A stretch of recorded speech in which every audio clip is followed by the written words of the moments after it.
ऋषि पंचमी की विधि। भादवा सुदी पंचमी ने ऋषि पंचमी को व्रत होवे।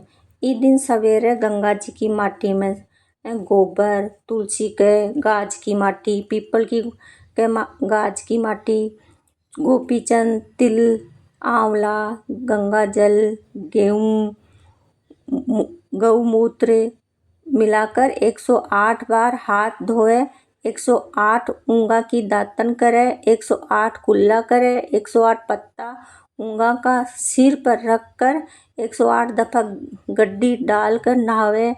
गंगा जी या घर पर नहावे। पीछे नया वस्त्र पहनकर पूजा करने बैठे। पहले गणेश जी, कलश, नवग्रह, षोडश मातृका की पूजा करें या पूजा की विधि नवरात्र में लिखोड़ी है।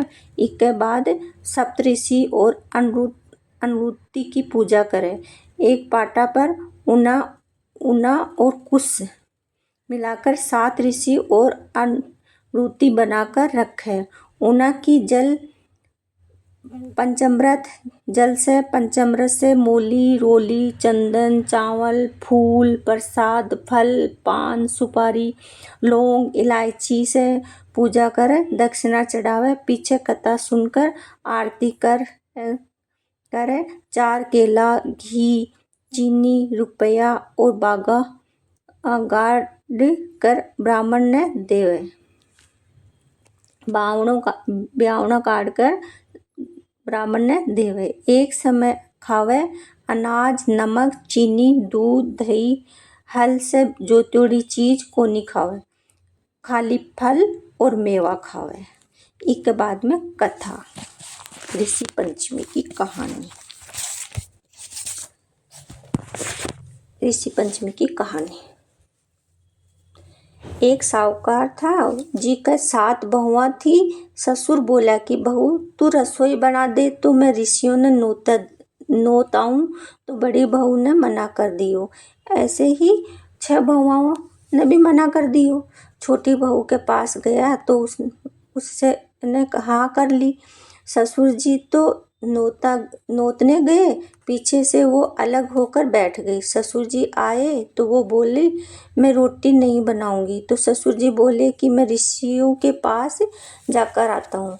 तो वो ऋषियों के पास जाकर बोले कि मेरी बहू रसोई नहीं बनाएगी। तो ऋषि बोला कि तेरी बहू को कहना कि वो 7 पाटा पर बैठकर नहावे, नहाकर 7 वर्ण के 7 वेश पहन ले और 7 कुओं को पानी मंगा ले। तो बहू ने ऐसा ही करा और रसोई बना ली। तो सब ऋषि महाराज जी कर चले गए। 1 साल बाद ऋषि पंचमी आई तो फिर ससुर जी बोले कि बहू रसोई बना दो तो मैं ऋषियों को न्योता दे आऊं। तो बहू ने कहा कि बना दूंगी। तो फिर ससुर जी न्योता देने चले गए। पीछे से बहू बैठ गई तो वो सोची अपनी पड़ोसन से पूछ आए। तो पड़ोसन बोली कि तूने पहले किया वैसे ही अब कर ले। तो उसने पहले किया था वैसे ही अब कर लिया। ऋषि जी ने आए तो बोले कि तेरे घर में कोई छुबा है कि हो रही है। तो उसने बहू से पूछा तो बहू बोली मैं ही हो रही हूँ। छींके में दही बूरा भी रखा है, उन्हें मैंने नहीं छुआ। वो ऋषि जिमा दे। फिर भी तो ऋषि उनको श्राप दे गए कि तेरे एक पाँचे को होगा तो दूसरा मर जाएगा। तो उसके ऐसा ही होने लग गए।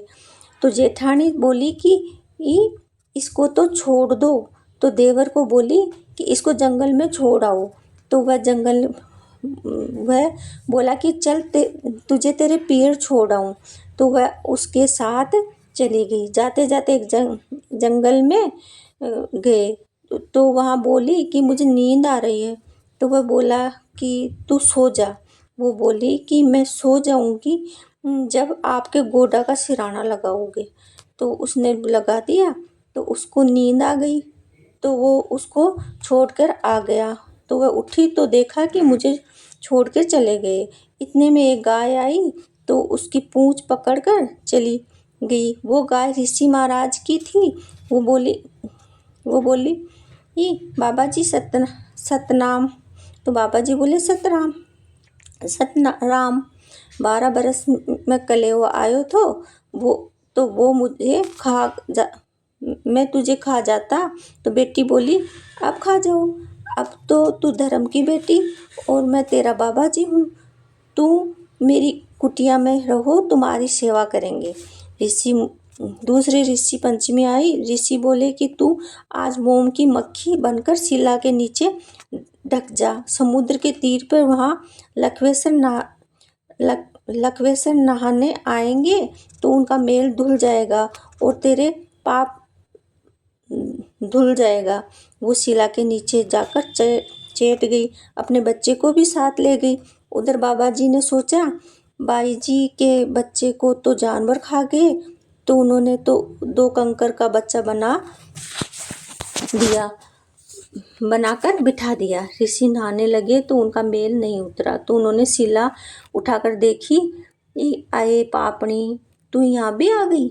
हमारा पीछा छोड़, हमारा मेल ही नहीं उतर रहा। लेकिन वो नहीं उतरी तो उनके पाप धुल गए। उसके घर आकर देखा कि 2 कंकरों का बनाया हुआ एक और बालक बैठा है। ऋषि बोले बच्ची, तू अपने बालक को साथ ले गई थी? मैंने सोचा कि बालक को जानवर खा गए, इसलिए मैंने और बच्चा बना दिया। कोई बात नहीं बाबा जी, ये धर्म का है और ये पाप का है, दोनों को रखूंगी। उधर उसकी 2 रानियां जेठानियां ने छत पर सास ने मुकलो सुखा रखा था। देवर को चौकस में बैठा रखा था। चिड़िया आती तो देवर उनको हुर हुर करके उठाता।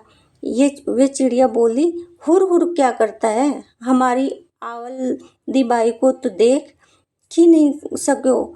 ये चिड़िया क्या बोल रही है? भाभीओ बोली, कुछ नहीं बोल रहा। देवर जी फिर से हुर बोला।